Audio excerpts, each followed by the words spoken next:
Siliguri corridor India का geographically सबसे कमज़ोर तरीन इलाका है, और अगर ये इलाका इंडिया के हाथ से गिव अप हो जाता है या इसके ऊपर चाइना आ जाता है तो इंडिया की 7 रियासतें इंडिया से अलग हो सकती हैं। अब इस कॉरिडोर से अपनी रिलायंस ख़त्म करने के लिए कई साल पहले इंडिया ने एक कालाधन नाम का प्रोजेक्ट शुरू किया था, जो कि उनको म्यांमार के ज़रिए नॉर्थ ईस्ट तक पहुंचा था। और इस पे चंद रोज़ पहले 5 मई को मैंने बात करते हुए कहा था, आज से 6-7 रोज़ पहले, कि ये जो कालाधन प्रोजेक्ट है ये असल में कोलकाता जो इंडिया का शहर है ना, वेस्ट बंगाल का, उसको सितवी पोर्ट जो म्यांमार का है उसके साथ जोड़ता है। फिर वहाँ से पलिटवा और कलिटवा एक शहर हैं, छोटे से टाउन हैं म्यांमार के, वहाँ से होते होते ये चला जाएगा जी मिज़ोरम के अंदर। और ये कोई 150 किलोमीटर का ज़मीनी रास्ता है, बाकी समुंदर का कोई 540 किलोमीटर का रास्ता है। तो ये भी कोई आइडियल तो नहीं था सॉल्यूशन, लेकिन फिर भी ये है कि इंडिया के पास ऑप्शंस चूंकि लिमिटेड थे तो उन्होंने इस ऑप्शन को ऑप्ट किया था, और ये 2008 से लेके इस पे काम कर रहे थे। नाउ इस पे रिसेंटली ये हुआ 4 मई को कि इंडिया ने ये 2 पोर्ट्स जो थे मिला दिए, सितवी पोर्ट और वो जो कलकत्ता वाला पोर्ट था इनका, ये दोनों इन्होंने मिला दिए और ऑपरेशन शुरू हो गए इसके ऊपर। और 4 मई को ही द मिंट ने खबर लगाई थी कि इंडिया ऑपरेशनलाइजेज सितवी पोर्ट इन म्यांमार। और वो जो टेस्ट शिपमेंट इन्होंने स्टार्ट की थी तो उसमें ये इन्होंने लिखा था कि the shipment carrying 20,000 bags containing 1,000 metric ton of cement is expected to reach Sittwe port on 9 May. आज 9 मई है और आज ये वहां पर जहाज पहुंचेगा, जो पहला जहाज टेस्ट रन इन्होंने शुरू किया। अब इस पे मेरा ये पॉइंट ऑफ व्यू था ब्रॉडर व्यू के अंदर, और ये मैंने आपको 4 मई को ही बता दिया था, पहले ही रोज जब ये ऑपरेशनलाइज हो गया था ना, तो मैंने एपिसोड किया था स्पेशली इस पे कि Indian ports are now connected with Myanmar but still Dhaka will be the main player for India.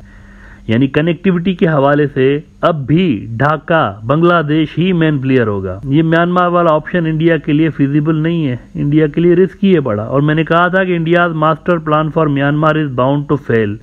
अब इस पे मुझे रवायती तौर पर बहुत कुछ सुनना पड़ा। हिंदुत्व के जो भक्त हजरात हैं उन्होंने ईमेल्स किए रवायती तौर पर और मैसेजेस भी किए, लेकिन अभी देखें मेरी इस बात को 5 दिन भी नहीं हुए और एग्जैक्टली वही हुआ है। मैंने कहा that is bound to fail और फेल हो गया।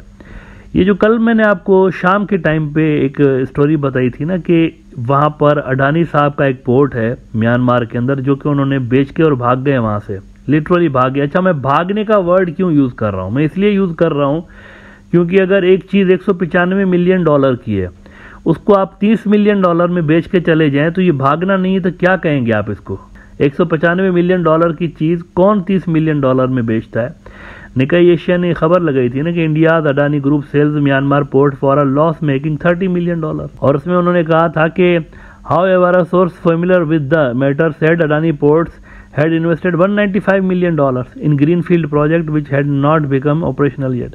यानी 195 मिलियन से ज़्यादा, कुछ तो कह रहे हैं कि 250 मिलियन डॉलर से ज़्यादा इन्होंने इन्वेस्ट किए थे यहाँ पर, वो 30 मिलियन में बेच के चले गए। नाउ डू यू नो कि ये कौन से पोर्ट की बात हो रही है जिसको अडानी छोड़ के गया है? क्या आपको पता है किसकी बात हो रही है? इसी सितवी पोर्ट की, जहाँ से ये कालाधन प्रोजेक्ट शुरू होता है और जिसको 4 दिन पहले ऑपरेशनलाइज किया गया है। कोलकाता से जहाज चला है, अभी पहुंचा नहीं है वहाँ पर सितवी पोर्ट के अंदर, और पोर्ट धपड़दूस हो गया इंडिया का। पोर्ट धपड़दूस हो गया, वहाँ से इंडिया का जहाज पहुंचा नहीं यहाँ तक अभी, और पोर्ट उड़ गया, किसी और ने ले लिया वहाँ पर। और छोटा तो पता नहीं कोई लेस फेमिलियर ग्रुप है, कोई ज़्यादा उसको जानते भी नहीं है लोग वहाँ म्यांमार में, तो उस ग्रुप ने ले लिया ये पोर्ट। और इंडिया धपड़, तो जहाज अभी नहीं पहुंचा। वो जो कलकत्ता से चला था ना टेस्ट रन के लिए, वो अभी नहीं पहुंचा, उससे पहले यहाँ पर डब्बा गोल हो गया इंडिया का। तो एक बार फिर से मेरी वो पॉइंट प्रूव हुई है कि this project was bound to fail, और ऐसा ही हुआ है। वो अडानी साहब अपना बोरिया बिस्तरा गोल करके यहाँ से जा चुके हैं, ये पोर्ट इंडिया के हाथ से निकल गया है। मुझे उम्मीद थी कि ये धपड़दूस होगा। इसकी वजह ये कि ये इंडिया के स्ट्रेटेजिक ऑब्जेक्टिव से ज़्यादा चाइना के फियर को माइंड में रखते हुए इंडिया ने ये प्रोजेक्ट्स लगाए हुए थे सारे के सारे। अगर आप किसी मुल्क के फियर में कोई पॉलिसी बनाते हैं ना, तो उसकी लाइफ ज़्यादा वैसे होती नहीं है। आप अगर अपनी स्ट्रेंथ के हिसाब से बनाएंगे ना, फियर को छोड़ के स्ट्रेंथ के हिसाब से, तो फिर उस प्रोजेक्ट में थोड़ी सी जान ज़्यादा हो सकती है ना। ये सितवी पोर्ट वही है जो कि अडानी साहब ने अभी गिव अप किया। अच्छा, यहाँ पर वैसे मैं आपके साथ ऑनेस्ट हूँगा, मुझे ये पता था कि ये डील धपड़दूस हो जाएगी, क्योंकि ग्राउंड रियलिटी जैसे एक चीज़ 2008 से लेके चल रही थी और अभी तक अगर कंप्लीट नहीं हुई तो ये कहाँ से आगे की अगले भी 25 साल कंप्लीट नहीं होती। लेकिन मुझे ये उम्मीद नहीं थी कि इतना जल्दी धपड़धूस हो जाएगी। अभी ये इनकी सेल करने की बातें काफ़ी अरसे से चल रही थी। मुझे ऐसा लग रहा था कि कोई 100-200 मिलियन डॉलर इंडिया के लिए कोई बात ही नहीं है, तो इंडिया इसको रोक सकता था। इसकी ये जो कार्रवाई हो रही थी इसको सेल करने की, मुझे लग रहा था इंडिया रोकेगा, but they proved me wrong. और मैं बड़ा हैरान हुआ हूँ कि इंडिया ने इसको सेल होने कैसे दिया है। या तो कोई बहुत बड़ा गेम हो गया उनके साथ वहाँ पर और उनको निकाला गया है वहाँ से, और ये सेल होने का तो सिर्फ एक बहाना है, या तो ऐसा भी हो सकता है। लेकिन ये 200 मिलियन डॉलर क्या था इंडिया के लिए? कुछ भी नहीं था। सीरियसली, इंडिया मीडियम पावर है। मैं स्मॉल पावर तो इसको कहता ही नहीं हूँ, मैं कहता हूँ मीडियम पावर है। तो उनके लिए 200 मिलियन डॉलर कुछ भी नहीं है, तो इसको ये रोक भी सकते थे। लेकिन ये अगर होते भी यहाँ तो कोई ज़्यादा इनको बेनिफिट होता नहीं। इनका ये जो म्यांमार से नॉर्थ ईस्ट को कनेक्ट करने वाला जो ऑब्जेक्टिव है वो वैसे ही उसके अंदर काफ़ी सारे लूप होल्स थे। अगर मिलिट्री जनता उनके साथ हो भी जाए और सिंसियरली उनकी हेल्प भी करे तो ग्राउंड पे इतने सारे सेपरेटिस्ट ग्रुप्स हैं वहाँ पर म्यांमार के अंदर जो कि एंटी इंडिया हैं, और मेनली अराकान आर्मी, तो वो तो इनको धपड़धूस कर ही रहे होते वैसे इस प्रोजेक्ट को। तो मेरे ख्याल से इंडिया ने ये सारी चीज़ें कंसीडर करते ही वहाँ से अपना डब्बा गोल किया कि इस पे जो है वो कैरी ऑन करने का कोई फ़ायदा नहीं है। लेकिन अगेन यहाँ बांग्लादेश के लिए एक और बड़ा चैलेंज आ रहा है, और वो चैलेंज ये है कि म्यांमार से डब्बा गोल होने के बाद इंडिया की पूरी जो रिलायंस है ना अल्टरनेट कनेक्टिविटी वाली, वो घूम फिर कर आ गई है ढाका के ऊपर। और ये जो बांग्लादेश ने उनको अपने 2 पोर्ट्स ऑफर किए हैं, अब यही इंडिया की कुल कायनात है नॉर्थ ईस्ट के हवाले से। अगर सिलीगुड़ी कॉरिडोर उनका ब्लॉक हो जाता है जंग के अंदर चाइना के साथ, अगर उनकी जब भी क्लैश होता है तो सिलीगुड़ी सबसे पहला हदफ हो सकता है। तो उस सूरत हाल में फिर इंडिया के पास एक ही ऑप्शन होगा, बांग्लादेश वाला ऑप्शन। लिहाजा अपनी ज़मीन बचाने के लिए इंडिया हर तरह का यहाँ पर जो है वो हाथ पांव मार सकता है। वैसे लुक ईस्ट पॉलिसी उनकी फेल हो चुकी है ऑलरेडी। ये जो मणिपुर के अंदर आप मारधाड़ देख रहे हैं, ये मारधाड़ क्या है? लुक ईस्ट पॉलिसी के फेल होने का जीता जागता सबूत है।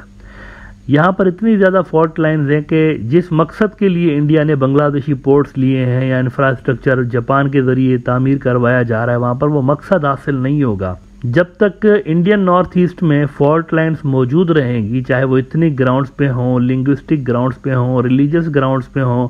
जब तक ये फॉल्ट लाइन्स मौजूद रहेंगी, इंडिया अपना पोटेंशियल अनलॉक नहीं कर सकता इन इलाकों का।